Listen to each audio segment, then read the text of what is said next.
Oh, hello. My name is Salman Hamid, and I'm Assistant Professor of Integrated Science and Humanities at Hampshire College.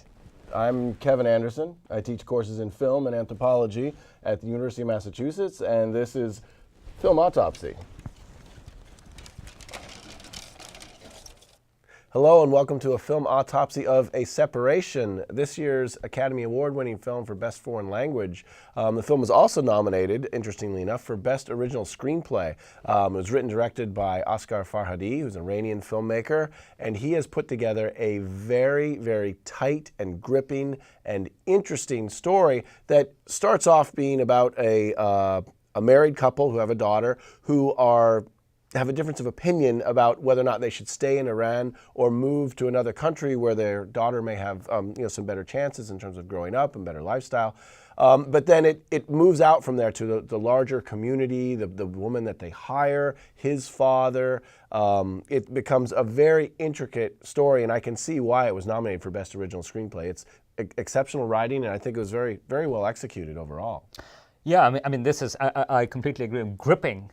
Even though it's a drama around divorce, but it is gripping, and there are so many details within the plot, even though the plot revolves just around 4 or 5 people, and it is wrapped in different cycles, and it is just wonderfully constructed. I think if you want to have a class on sort of like what is a good tight screenplay, I think this would be a perfect movie for that. Because you're not like, oh, I'm on the side of the husband and the wife's being unreasonable, or you're not on the side of the wife saying, she's looking out for the daughter and the husband's being unreasonable. I mean, it's your perspective on the matter of what needs to be decided is shifting throughout the whole film, and it makes it so much richer. And everybody is trying to do the best in that circumstances, and you can see why they are doing. So, for example, the husband, one of the reasons why he cannot leave is because his father has Alzheimer's and somebody has to take care of his father. And so that is one of the reasons, and that's why he hires this woman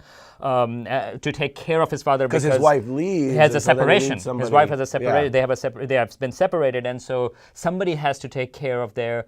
And so there are all these different instances where everybody is trying to do different things, and they're not succeeding in it properly. It's like decisions, and nobody is really making kind of a selfish decision. They are acting and moving forward according to what they think is the right thing to do.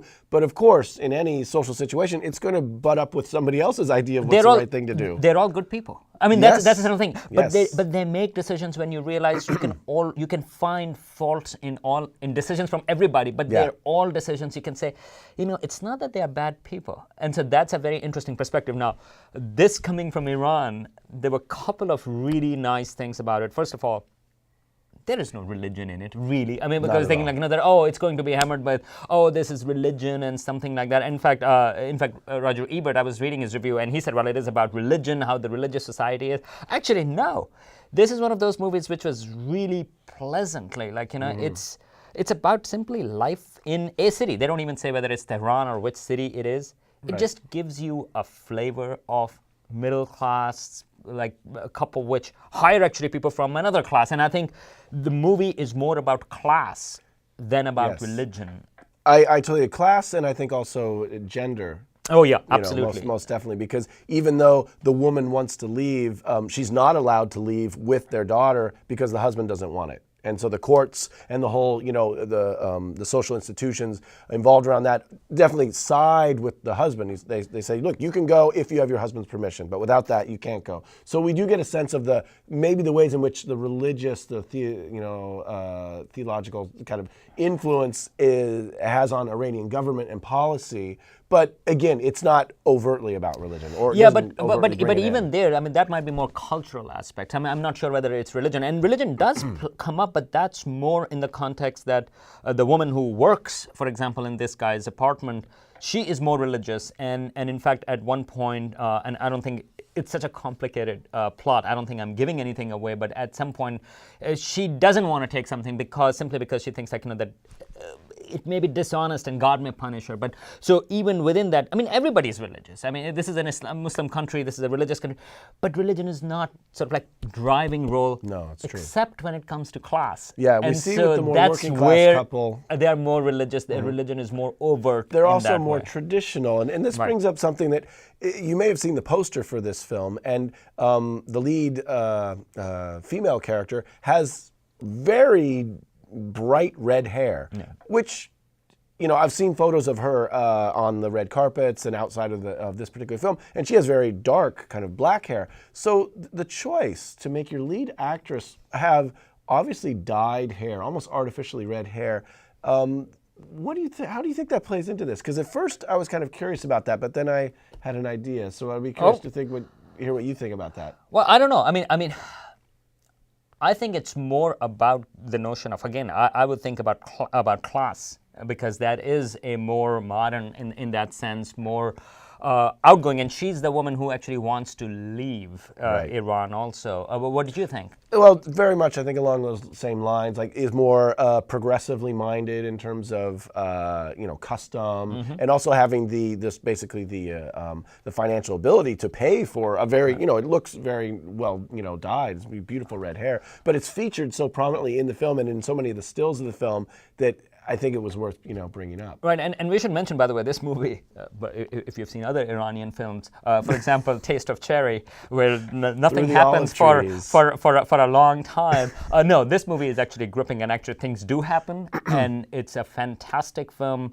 And so, one of the things I want to mention, it's not an Iranian film, but it's really good. Like, there's some other great Iranian films, The Circle, The Day I Became a Woman. But yes, some agree. Iranian films are like, as has been famously said before, like watching paint dry. Right, and in this movie, a couple of themes. I mean, one, perhaps an analogy. I mean, I don't know what you think about that. Like, in the sense that the wife wants to leave Iran, or like, you know, leave that place, and the husband saying like, well, but my father is sick. I mean, right. Perhaps an analogy of Iran itself, in some sense, trying to look ahead, but holding on to the past. You want to stay, but you want to take care of it. Like, you know, yes, it's suffering from Alzheimer's, but you want to take care of it. Right. And there was this one scene which I thought. I mean, there are a lot of small scenes that are wonderful. All acting is amazing in this film, even by the daughter. She's actually really she's quite good.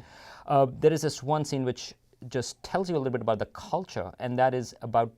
There is at one point the husband, he has to bring his father to testify, but he has to show some signs of bruises, and he starts taking off his shirt because they say, okay, well, show it, and he starts taking off his shirt, and then basically the son, he cannot do it. He stops, and he starts buttoning him up again. Out of respect. Purely out of respect, and. I thought that was a wonderful scene. Subtle. It doesn't hit you over the head with it. And it gives you a nice glimpse of the culture. And, like, you know, of how it is, what kind of values there are. And well, speaking of value, I think it's very valuable, again, for like North American audiences, particularly right now, to see such a fantastic film from Iran. It's a nice window onto the culture, the complexities of the culture, and I'd say, you know, a separation is worth seeing. And stop talking about bombing, like, you know, one way or the other. Like, you know, I mean, I think that was a great Oscar speech, by the way. Yeah, it was a very good Oscar speech. And unfortunately, I totally agree. It just, like, you know, so, I mean, it's great to have an Iranian film, a fantastic Iranian film right now. And don't bomb. It's needed now. Okay. All right. Yeah, no bombs, please. Ooh, we went political.